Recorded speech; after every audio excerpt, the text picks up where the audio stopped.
नमस्कार, मैं हूं आपके साथ दीपक भदौरे। हमारे खास प्रोग्राम बिग डिबेट में आपका स्वागत है।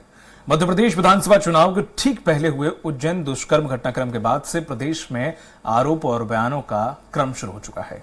इस घटना के बाद लोगों में आक्रोश देखने को मिल रहा है। सरकार ने इसके बाद ताबड़तोड़ कार्रवाई करके आरोपी को हिरासत में लिया। मामले की जांच के लिए एसआईटी का गठन भी कर दिया गया है, लेकिन मुद्दे के ताक में बैठे विपक्ष ने बिगड़ते कानून व्यवस्था और महिला सुरक्षा को लेकर इसे चुनावी मुद्दा बना लिया है। इसी सिलसिले में अगले 7 दिन पूरे प्रदेश में कांग्रेस बड़े स्तर पर विरोध प्रदर्शन करने के लिए तैयारी में है और इस मुद्दे पर चर्चा हम शुरू करें उससे पहले देख लेते हैं एक रिपोर्ट। ये तस्वीरें देखिए, बेहद शर्मनाक। ये तस्वीरें महाकाल नगरी की हैं, उस महाकाल नगरी की जहां देश भर से लोग आस्था के चलते बाबा महाकाल के दर पर मत्था टेकने आते हैं। लेकिन ये धर्म नगरी इस वक्त अधर्ममय हो गई है। इस नगरी में वो हुआ जो कि शायद ही कभी कोई भूल सकेगा। दरअसल ये तस्वीरें जो आप देख रहे हैं, ये तस्वीरें ब्लर हैं। ये तस्वीरें हम आपको साफ साफ तौर पर नहीं दिखा सकते। उसका कारण साफ है कि ये तस्वीरें उज्जैन को ही नहीं बल्कि पूरे देश को कलंकित कर रही हैं। तस्वीरों में आप देख सकते हैं कि किस तरह से एक मासूम अर्धनग्न अवस्था में घूम रही है। उसके पैरों पर लिबास नहीं है, उसका कुर्ता खून से सना हुआ है। ये मासूम इलाके में 8 किलोमीटर तक कुछ इसी तरीके की हालत में घूमती हुई, मदद मांगती हुई घूम रही है। लेकिन इस धार्मिक नगरी में मासूम की मदद करने कोई नहीं आता।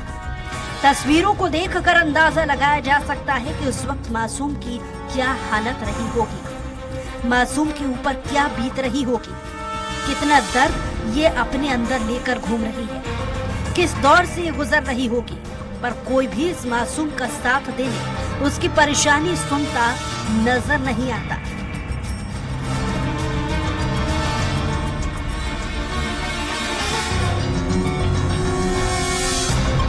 दरअसल मध्य प्रदेश के उज्जैन में 12 साल की मासूम से दरिंदगी हुई। बुधवार को बड़नगर रोड पर डांडी आश्रम के पास बच्ची के साथ दरिंदगी का ठेक दिया गया था। इस केस में पुलिस ने आरोपी ऑटो ड्राइवर भारत सोनी को गिरफ्तार किया। इसके बाद पुलिस जब उसको घटना स्थल पर लेकर गई तब उसने भागने की कोशिश की थी। इसी दौरान वो गिरने से घायल हो गया, जिसे अस्पताल में भर्ती कराया गया और साथ ही पुलिस ने पूछताछ के लिए 3 अन्य लोगों को हिरासत में ले लिया। वहीं मामले में सीएम शिवराज सिंह चौहान ने रटा रटाया जवाब दिया है। इस तरह के अपराधी समाज में रहने के लायक नहीं है, काबिल नहीं है। उसने मध्य प्रदेश की आत्मा को घायल किया। बेटी मध्य प्रदेश की बेटी है, उसकी हर तरह से हम चिंता करेंगे, लेकिन ऐसे अपराधी को कठोरतम दंड मिले, इसमें कोई कसर नहीं रहेगी। मामले को लेकर सियासत भी शुरू हो चुकी है। प्रियंका गांधी ने कहा कि भगवान महाकाल की नगरी उज्जैन में एक छोटी बच्ची के साथ हुई बर्बरता आत्मा को झंझोर देने वाली है। अत्याचार के बाद 2.5 घंटे तक दर मदद के लिए भटकती रही और फिर बेहोश होकर सड़क पर गिर गई, लेकिन मदद नहीं मिल सकी। ये है मध्य प्रदेश की कानून व्यवस्था और महिला सुरक्षा। वहीं राहुल गांधी ने कहा कि मध्य प्रदेश में एक 12 साल की बच्ची के साथ हुआ भयावह अपराध भारत माता के हृदय पर आघात है।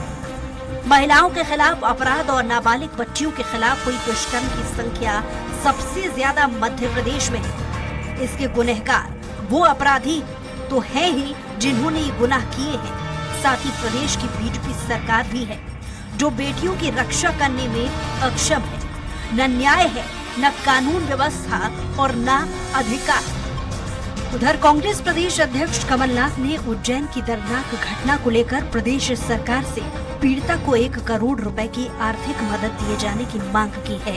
कमलनाथ ने कहा कि मध्य प्रदेश बेटियों के लिए सबसे असुरक्षित प्रदेश बनता जा रहा है। इस सरकार के लिए बेटियों की सुरक्षा केवल विज्ञापन और भाषण का विषय है। मध्य प्रदेश में बेटियां असुरक्षित हैं कई बार तो लगता है भाजपा से बेटी बचाओ नारा बन गया है। महाकाल में 12 वर्ष की अबोध बालिका से जो बलात्कार हुआ, उस पर शिवराज सिंह चौहान जी आप चुप क्यों हैं? जिस प्रकार से अनाचार और बलात्कार हुआ, 8 घंटे वो हमारी बेटी सड़कों पर घूमती रही, खून से लथपथ चित्कार करती अर्धनग्न, पर शिवराज सिंह चौहान जी आपकी आत्मा नहीं पसीजी?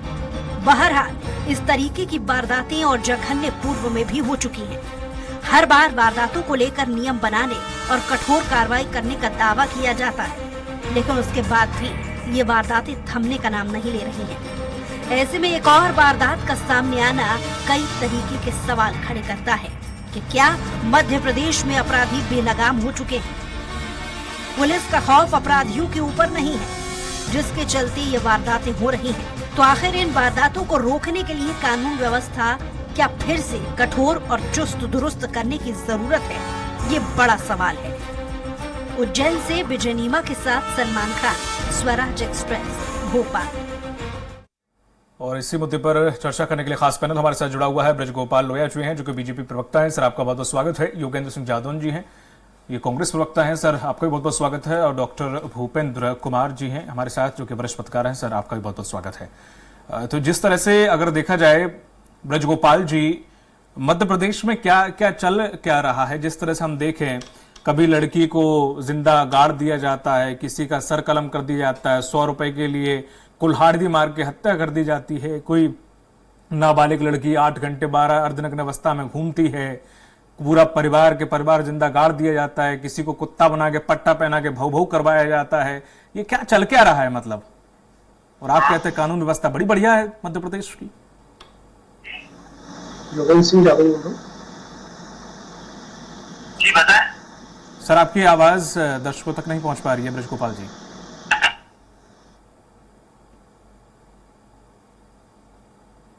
नहीं आ रही है? ठीक है, बोलिए ब्रजगोपाल जी। आ रही है। मेरा आग्रह यह है कि ये बिल्कुल सच है कि मध्य प्रदेश की कानून व्यवस्था की स्थिति बेहतर हुई है, बढ़िया हुई है, परंतु इस बात को स्वीकार करने में हमें कोई गुरेज नहीं है कि इस तरह की निंदनीय, दर्दनाक, बीभत्स इस तरह की जो घटनाएं होती है वो निश्चित झकझोरने वाली है।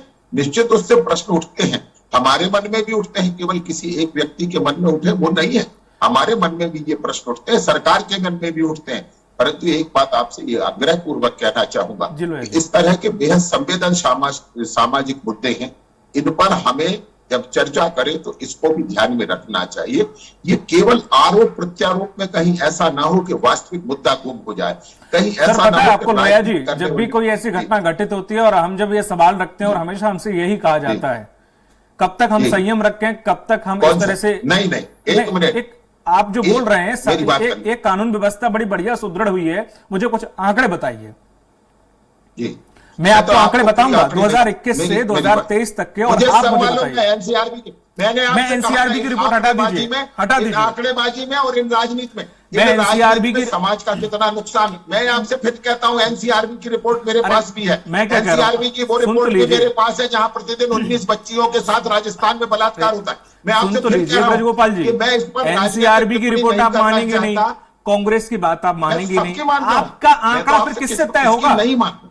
आप कह रहे हैं कि सब कुछ बढ़िया है तो बढ़िया है, तो आपसे आंकड़े की मेरी एक बात सुन लीजिए, मेरी बात पूरी नहीं हुई, आपने बीच में आप बात गोल गोल घुमा रहे हैं, इसलिए नहीं मुझे समझ आ रही बात। मैं तो आपको ये भी स्वीकार करने में मुझे कोई गुरेज नहीं है कि एक भी अगर इस तरह का मामला होता है वो घृणित है, वो निंदनीय है, वो प्रश्न चिन्ह है। मैं तो स्वयं कह रहा हूं, आप क्या। और मैं आंकड़ों के चक्कर में इसलिए नहीं पढ़ना चाहता कि इस तरह का सामाजिक चेहरा भी इसमें सामने आया है। आपके माध्यम से बड़ी विनम्रता के साथ आग्रह करना चाहता हूं मैं कि ये किस तरह के समाज में हम जी रहे हैं, किस तरह की सामाजिक व्यवस्था है। वहां कानून के जो रखवाले हैं वो भी जिम्मेवार है, तो वहां की जो समाज है, मेरे और आप जैसे जो जिम्मेदारी दिखी इस वाले केस में, आपने भी देखी, हमने भी देखी। कांग्रेस उस जिम्मेदारी का ढिंडोरा पीट भी रही है, कितनी जिम्मेदार है।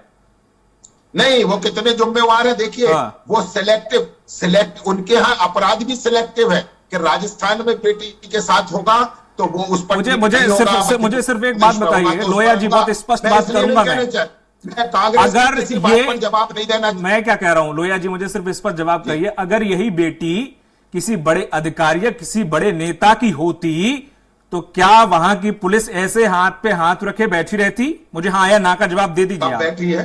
आप राज्यों की पुलिस लगा देते। मैं आपसे जो प्रश्न कर रहा हूं, चूहे का बिल तक आप ढूंढ लेते। बैठी है पुलिस ने अपराधी को गिरफ्तार किया है, संदिग्धों को गिरफ्तार किया है।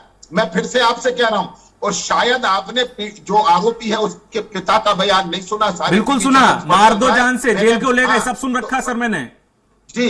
तो फिर आप और बताइए ना क्या?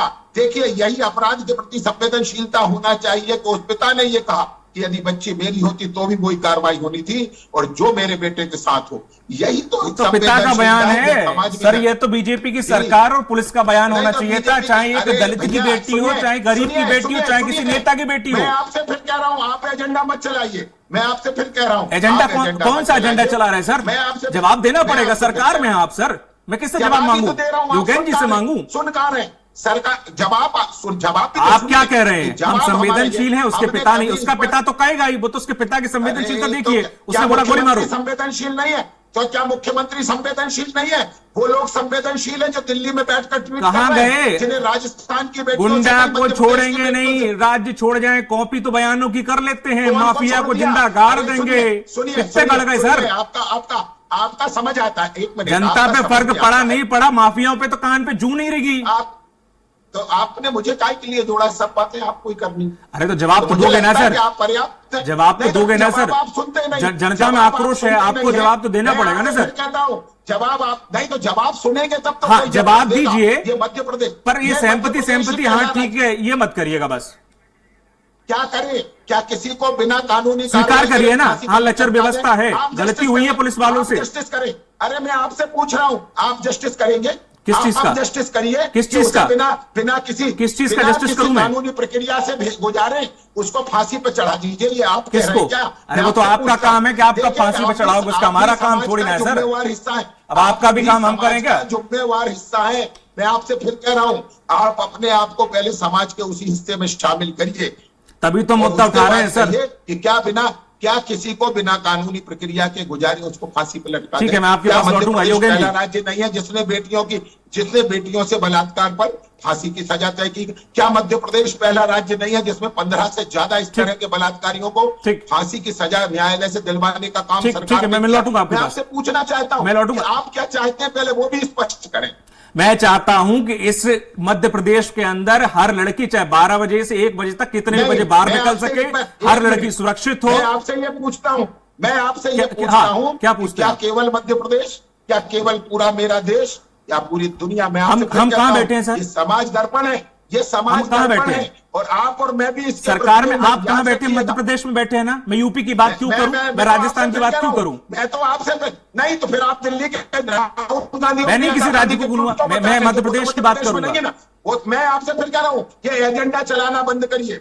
ये एजेंडा नहीं चलेगा, कम से कम मेरे साथ तो नहीं चलेगा। अच्छा, हम किसी की बात उठाएं तो वो एजेंडा जिस तरह आऊंगा। अभी एजेंडे पे भी आपके आऊंगा, रुकिए, समय सबका निर्धारित है। योगेंद्र जी आइए आता हूं सर। योगेंद्र जी, जिस तरह से ये गिना रहे हैं पूरा कि बड़ा सुदृढ़ हुई है व्यवस्था, लेकिन हम एनसीआरबी की रिपोर्ट को हम जुटला देंगे, हम कांग्रेस को भी जुटला देंगे, हम किसी को नहीं मानेंगे। क्योंकि हम कह रहे हैं तो इसलिए मध्य प्रदेश में ये जो सुरक्षा व्यवस्था सुदृढ़ हुई है। योगेंद्र जी, योगेंद्र सिंह यादव बोल रहा हूं। योगेंद्र जी, आप तक आवाज आ रही है? योगेंद्र जी से संपर्क नहीं हो पा रहा। भूपेंद्र जी, ब्रजगोपाल जी कह रहे कि हमारी संभावनाएं हैं, ये निंदनीय है, हम खंडन करते हैं इसका, ऐसा नहीं होना चाहिए, एक लड़की के साथ भी ऐसा नहीं होना चाहिए। भूपेंद्र जी, मैं आपके पास आऊंगा, योगेंद्र जी तक आवाज पहुंच रही है। जी योगेंद्र जी।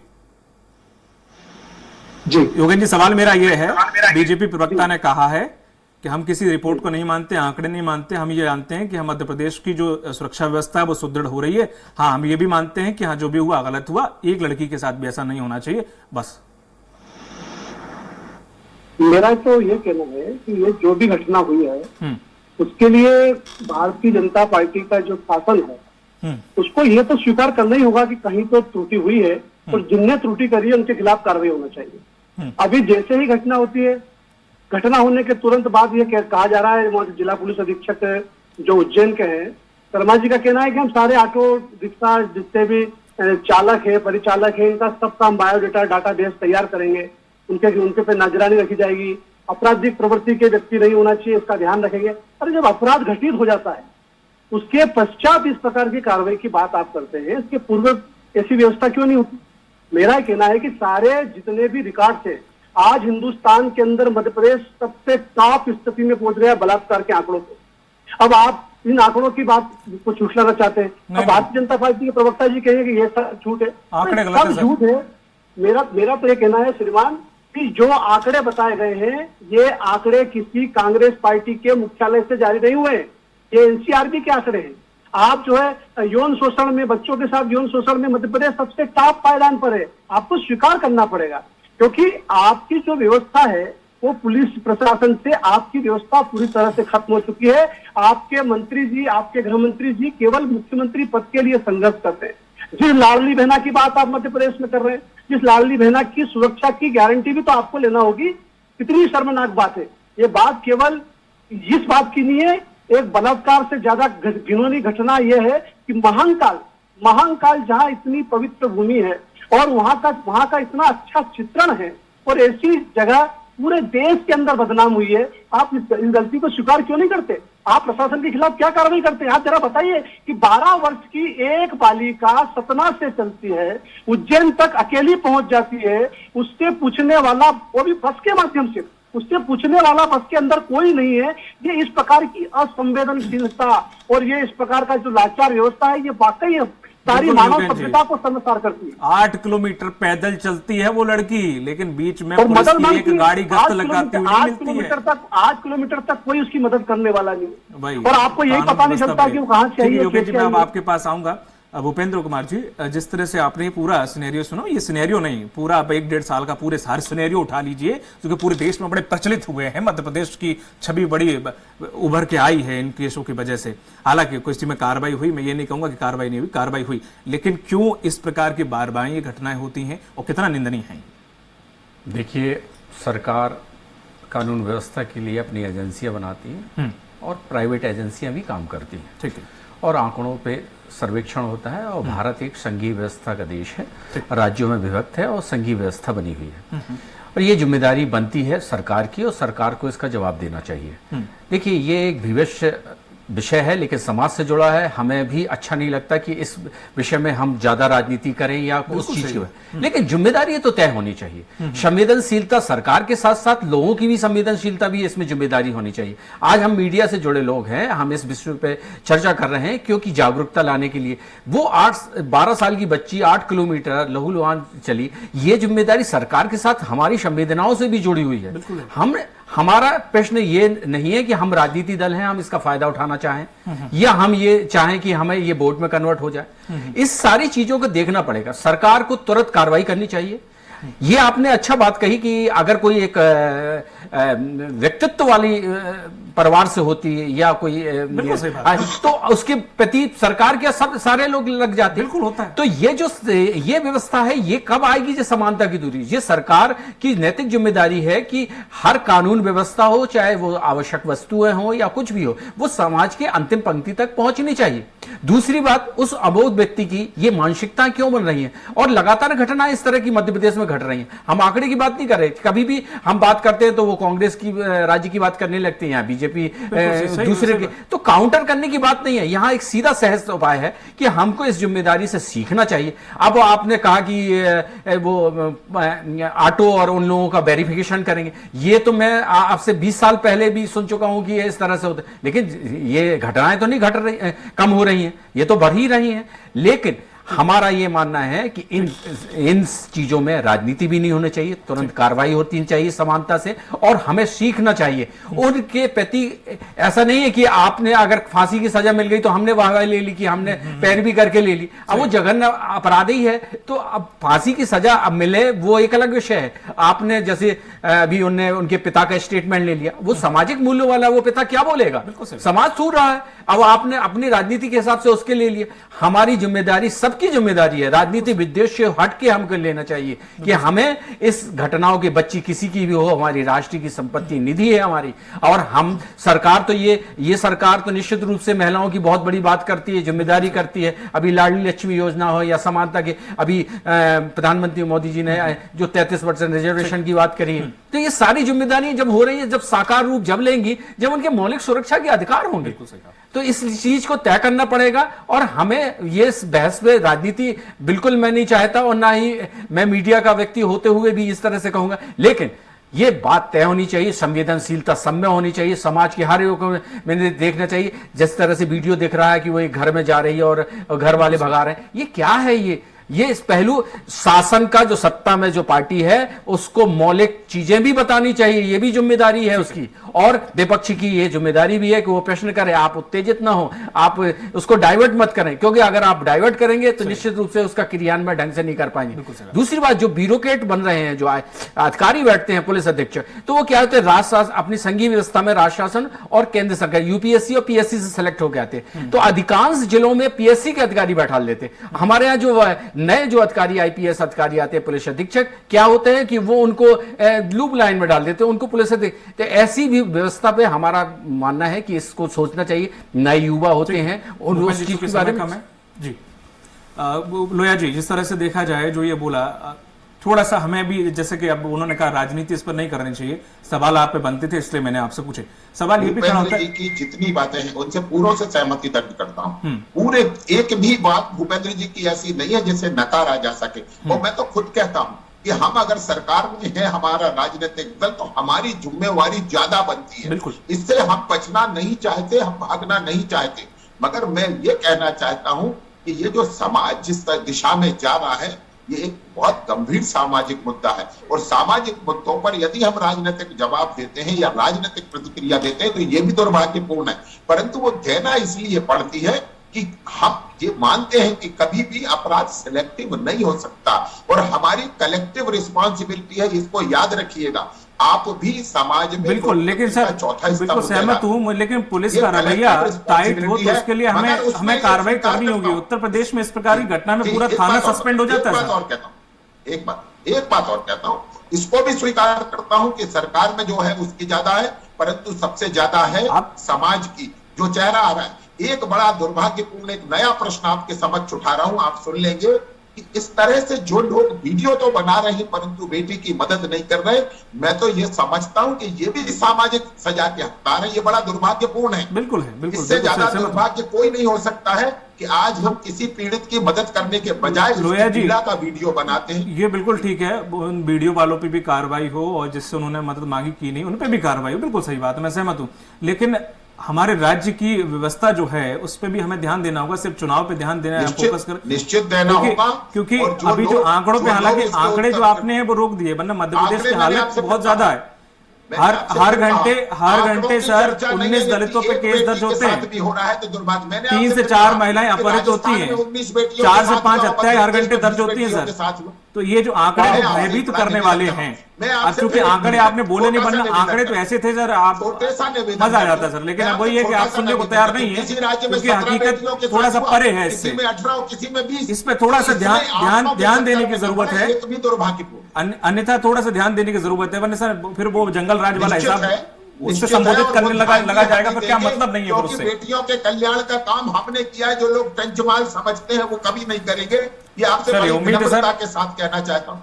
बिल्कुल, चलिए उम्मीद है कि अब बीजेपी थोड़ा इस पर और ज्यादा फोकस करेगी और ज्यादा ध्यान देगी। बहुत बहुत शुक्रिया योगेंद्र जी आपका, और भूपेंद्र जी आपका, ब्रजगोपाल जी, लोया जी आपका भी, तीनों लोगों का बहुत बहुत शुक्रिया हमारे साथ जुड़ने के लिए। प्रदेश में बढ़ते अपराधों ने सरकार को मुश्किल में डाल दिया है। गुंडा राज खत्म करने और माफियाओं को जिंदा गाड़ देने जैसे बयान पर जनता पर असर क्या हुआ पता नहीं, पर अपराधियों के कान पर जूं तक नहीं लगी। लेकिन कहीं अपराधों की बढ़ती यह सल्तनत शिवराज के साम्राज्य के लिए खतरा ना बन जाए। मुझे दीजिए इजाजत, नमस्कार।